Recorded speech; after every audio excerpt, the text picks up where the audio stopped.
پیغمبر علیه الصلاة والسلام مرد بجه في حدیثی دا کی جان جیرانا الجم خود تعالی قدر و قیمته ای رنده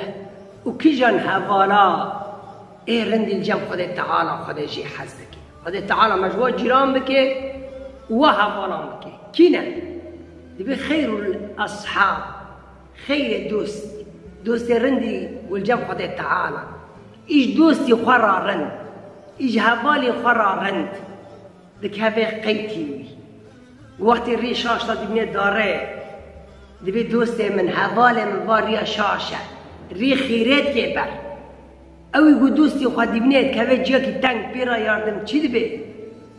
اوی گو حالی گو دپرسه نبی دوستی مصلحته دوستی گو فی زمانی اوی گو حاجه دوستی خواهده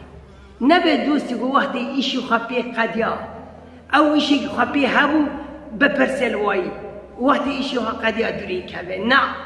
برا دوستی گو ایهان سبی خاطری خود تعالی دوست غیب هر را کرن برا ببه او دوستی گو خود تعالی جی حزد که گو ایهان دوستی خرارند جی حوالی خرارند که جان جیرانا الجم خود تعالی بقدر و قیمته او جیرانی خرارند او الحالی ویده پرسه و تعزک او چه به داره جمع اوی گو دنگی خانه چند ریان حالی ویده پرسه دوم دقیقی ویده جیران حالی وی پرستکی هیرو چیه هیرو چتنه دوم درد جیرانی خدا کتی جی پرسکی گرو که وی نابنی حالی ویده پرسه